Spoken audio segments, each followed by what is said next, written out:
Hi, welcome. I'm Tamar Peters, and with me today I have Jackie Weaver. She is an amazing animal psychic and communicator who will be joining us on our avatar adventure to the Dolphins in Mozambique later this year. And I thought it would be a good opportunity, first of all, to get to know Jackie a little bit and introduce her to you guys, but also just to share a little bit about what we're going to be doing on the trip and how Jackie's going to help us have an even deeper, more engaging interactions with the fantastic dolphins and other sea creatures that we're going to be encountering, as well as a lot of the land creatures which we will be interacting with. And so I'm just going to introduce Jackie, get her to say a little bit about herself, and then I have a couple of questions for you, Jackie, on a few elements of what you think this adventure is going to be about, your contribution that you're going to be making towards it, and why people should be coming on these kind of unusual, more educational type of adventures rather than just going on holiday. So over to you, Jackie, if you want to just share a little bit of information about yourself. Yeah, hi everybody. My name is Jackie Weaver, and as Tamar says, I'm an animal psychic. I've been doing this job, if you can call it work, although there's a lot of responsibility involved, for the last 12 years. I've got 8 books out there. I've done a fair amount of television and radio, and I just put my head above the parapet and just get the word out to people that animals can communicate. Wonderful. Yeah, and one of my passions in life is teaching. I'm so lucky I teach people all over the world because obviously we can do it via Skype, and I do a lot in person. And I believe that, everybody, should understand how this works and, just try and get our minds to do it. And honestly, it just gives such an extra dimension in life when you realize, the consciousness and the understanding that animals have. Mm-hmm. Yeah, and it helps us in our own personal communication, even between humans, when we learn to communicate from our heart space and through telepathy and through that connection, deep connection, compared to what we mainly focus on, which is our 5 senses. So I think learning how to communicate with animals kind of takes it to a whole new level, and that's what makes it really exciting.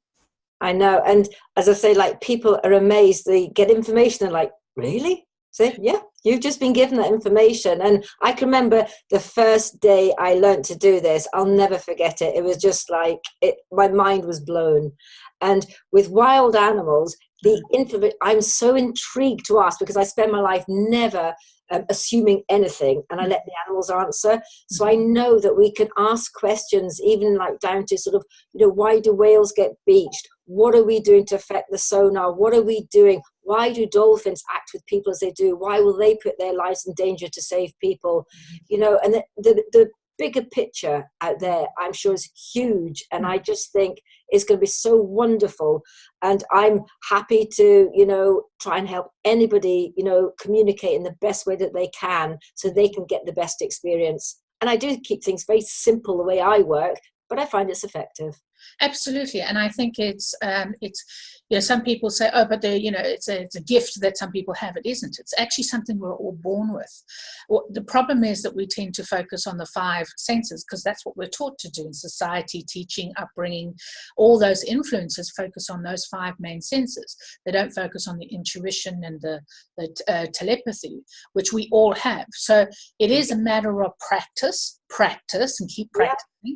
Otherwise, you can't just instantly think it's going to happen. Some people can have that, but most of them don't. What I would say is, I teach, and say if I have a workshop of 20 people, I'd say probably 18 out of the 20, by the end of the day, they're chatting to animals. They've got it. Right. But our main problem in life is getting past our logical mind. Absolutely. Getting past ourselves as well, and that doubting that I can't do it, I can't. But I've got techniques of the way I work of how to get past that. So your brain has your logical brain has got nothing to do with it. Getting out of your own way, absolutely. Exactly. And also there is a big difference that I've experienced between communicating with domestic animals and communicating with wild animals, and mainly because they're in different states of being. So, domestic animals are very reliant on human interaction, and humans to a lot of extent. So our dogs, our cats, our farm animals. Whereas wild animals, it's much more about survival. And in fact, they have very little to do with humans, other than, certainly in the parks and things that they have, humans coming to see them. And of course, we have all the challenges with poaching and hunting, and we won't be talking about that on this particular interview. So what really attracted you about the dolphin adventure that we're planning to do to Mozambique in August this year? From your perspective, what really attracted you about that? Well, to me has been a lifelong ambition to swim with dolphins, but not in an aquarium, preferably not in like a secured area. To swim with dolphins in the absolute wild, which is exactly what we'll be doing, is just amazing. And I know that so many people want to do this, but what we're doing is adding another dimension, saying, yes, you'll get the same wonderful experience swimming with them, and it's going to be videoed and all that type of stuff, but to have a connection with them and try and get information and ask questions and things like that.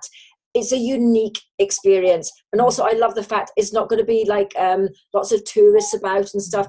It's a small group of us that just really, really want to interact, learn, and add our bit to conservation, because we spend our life saying, what can we do to help? And yes, we're most of us the other side of the world, but actually there is I understand that like some of the money goes to help conservation, but also we're going to do work helping clean beaches and things like that, which will just be wonderful to give back, and just be in their space is just going to be amazing.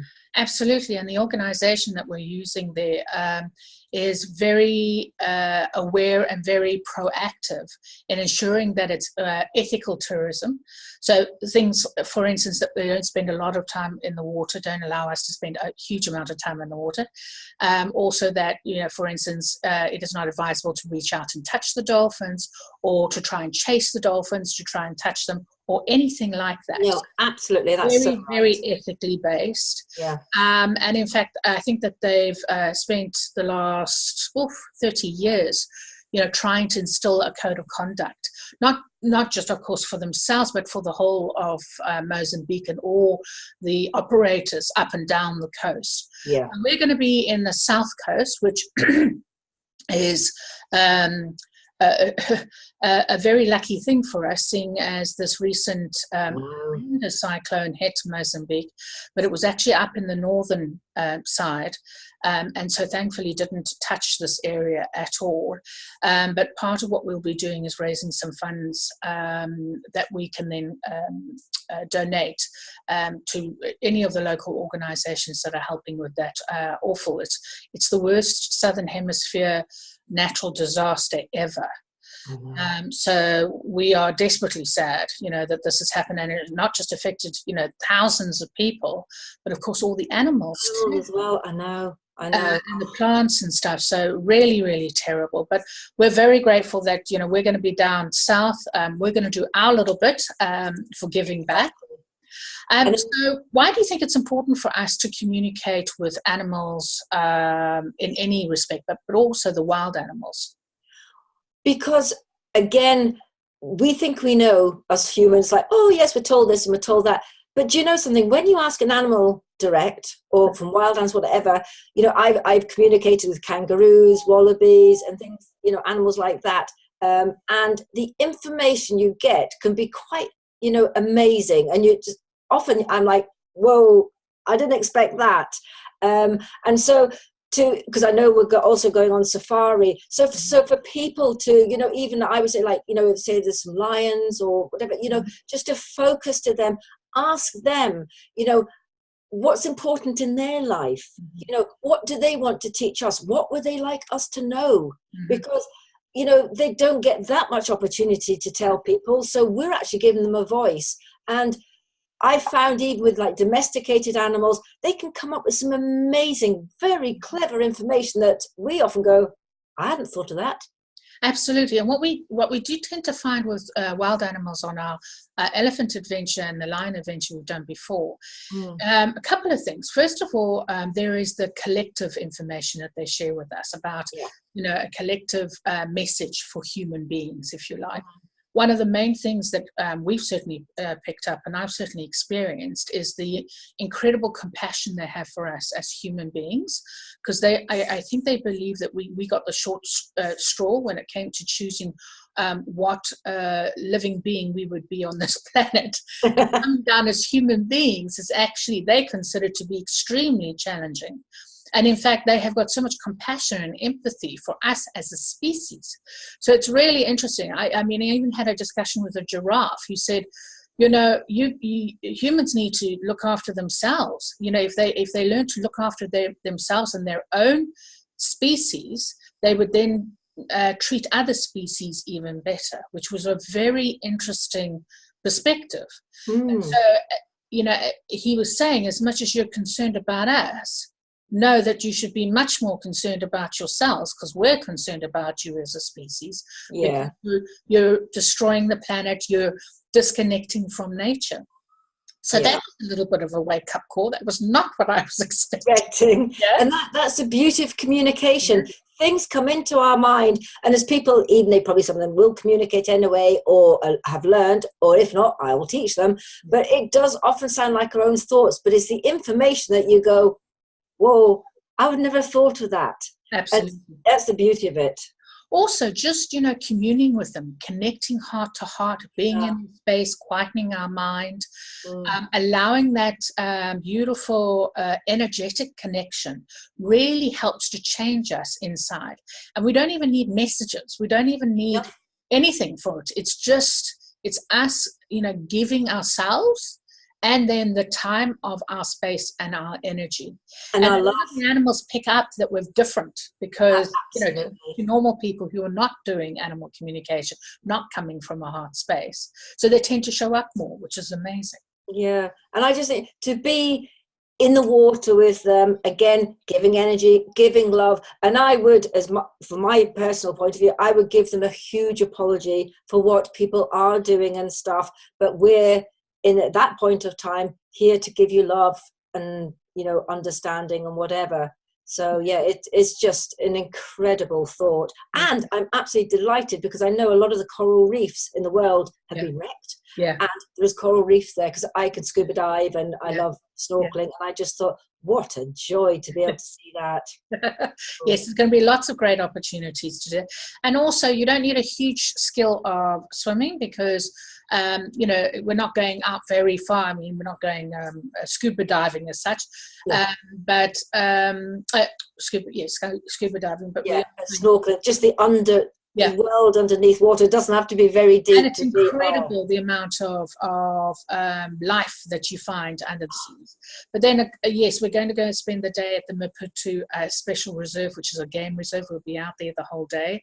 So we'll get to see a lot of, on safari, we'll get to see all the large animals, which will be really awesome for us again to practice a little bit of our animal communication with them with that. So what are some of the activities that you are specifically going to be doing with us as part of the trip?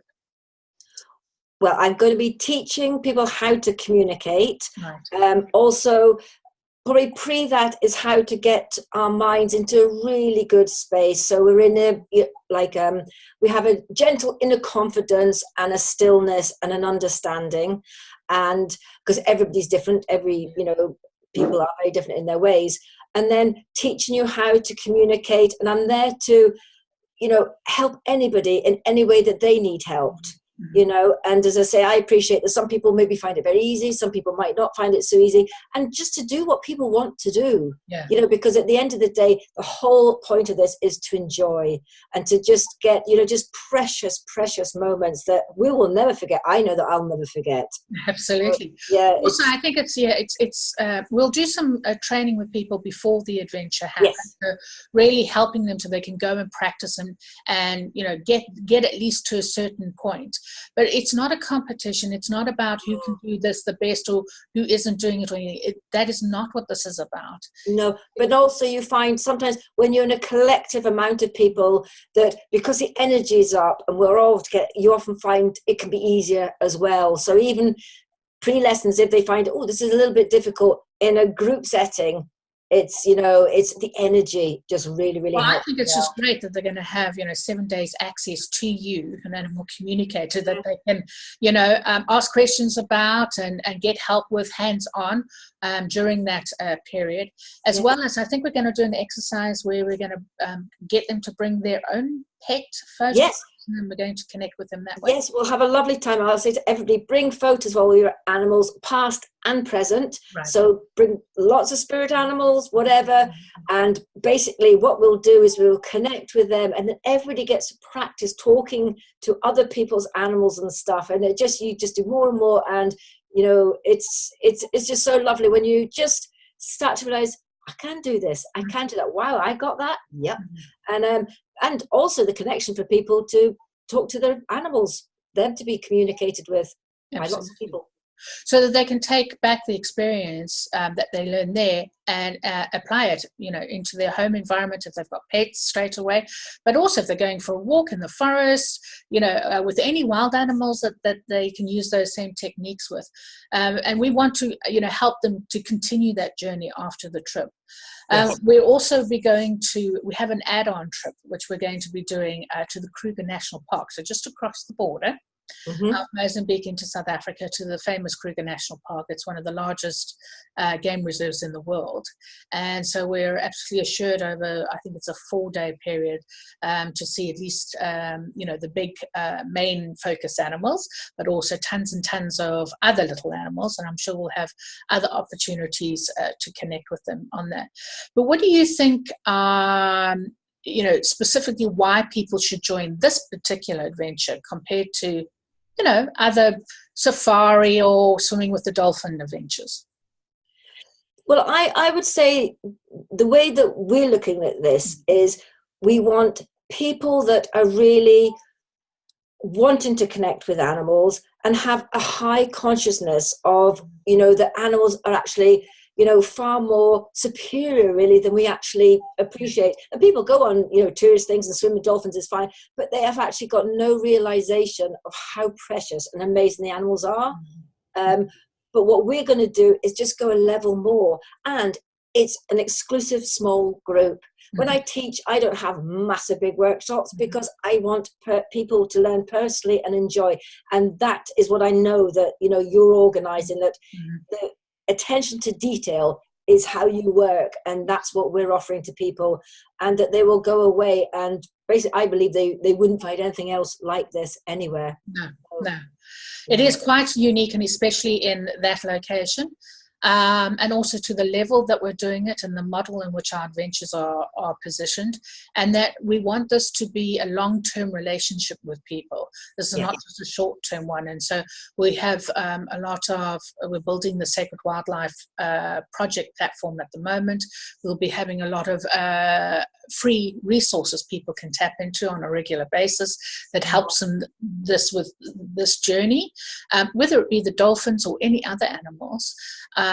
We just want to be able to, spread the word out as much as possible. Those that can come and have the experiences, that is the ultimate experience, because you're living, breathing it with the animals.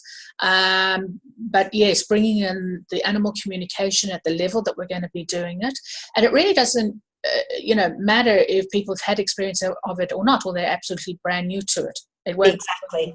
And it's just, and also I find a workshop sometimes like people, maybe find it a bit difficult to do themselves, but they love listening to what other people get. And it's just, amazing. And I know in a group setting, we all will help each other. There's no competition in this stuff. Everybody is going to, because again, we're not just a tourist group, we're people that want to help each other. We're enlightened in our thoughts, which is good. And it's just all positive. And that's how we should be living life. Yeah, we'll be doing a couple of meetup sessions before too, just to get to know each other. So all of those people will be meeting up with each other online before we see each other in Mozambique.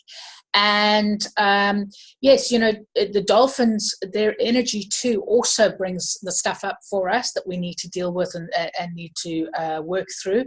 And that's why we keep the groups really small, because we're there to hold the space and be supportive. I think we can take a maximum of 10 people plus ourselves. But yeah, we need a minimum of 5 to make the adventure happen, which I'm sure we've already got a couple of people who haven't started to get out there.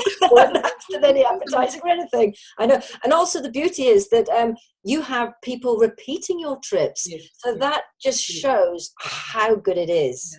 Yeah, it really helps for you know, people to have different experiences with the different animals, and each experience is unique. Also, we have sometimes we'll have different animal communicators at them, and that's mainly because to ensure that there's a different variety of teaching skills. Absolutely. Where principally it's pretty much the same, but it's that experience of different individuals. So we're really thrilled, Jackie, to have you come and join us. I think it's going to be. I'm looking for having so much fun. Don't know how I'm going to get in and out the boat, but that's, you know, that's another story. And I'll be practicing with my flippers too, so that's fun. If anybody knows me, like I'm a really upbeat person. I like fun and stuff, and that's, you know, again, you know, how life is. Yeah. You know, having said that, the dolphins can be very healing. Angie Guylan, who runs the Dolphin Dolphin Encounter Research Center, has shared with me a number of stories of how the dolphins have picked up a particular person and realized that they need some help, and have actually changed their echo sounds towards that person, and just spent some time with that person trying to help them energetically change their energies. And the individuals have come out and it can completely feel physically different, and of course emotionally, you can imagine it's quite extraordinary. Because also another thing I'm more than happy to do with people is I'm Reiki trained, Rahani, and to teach people how to understand energy, how we can actually just universally get energy to us, which then we can also send out, you know, to animals, whether on the safari or whatever. And so I'm more than happy to do that. And some work, because I know you're bringing things forward to help people as well, and just some work often to help our minds just to get into a really good, positive attitude. Yeah, I would really like this to be life-changing for anybody that comes on the trip. And, you know, for my part, it's just, you know, sharing my experiences, but also I have a model of conscious living, which I think every single person can implement into their lives. And it's, you know, it's 7 principles by which we work, and I'll be sharing more about that. Those that book on the trip, and we'll be doing some training around that and then implementation of it while we're there. But even our adventures are set up with those 7 C principles. So, you know, we want it to be a very conscious, very life-changing, very evolving and transformational experience for anybody who comes. So I'm so grateful that you've agreed to come and co-facilitate this with me. And yeah, looking forward to you know, meeting everybody once we're ready to go. And we should we've got that virtual tour that's happening next Wednesday, April the 3rd. We should have another one later in April, and we'll confirm those dates with people once we have an idea of when we're going to do it. But it'll probably be later in April, which will be great because everybody can meet us live. Exactly, and then they see what it's all about. Yeah. Well, thank you, Jackie. Really appreciate you taking the time to come and join me. Oh, no, you're welcome. The amazing questions. And yes, can't wait to do this adventure and be able to share our wonderful stories with everybody afterwards. Oh, I know. And honestly, I believe this will be life-changing in all different ways for all different people. Yeah. But, you know, it's just an incredible thought of, you know, what we're going to be doing. Yeah. Thanks, Jamal. I can't wait. It's 5 months. Got to be patient, though. All right. Thanks so much for your time. I appreciate it. Okay. Thank you. Bye. Bye. Bye.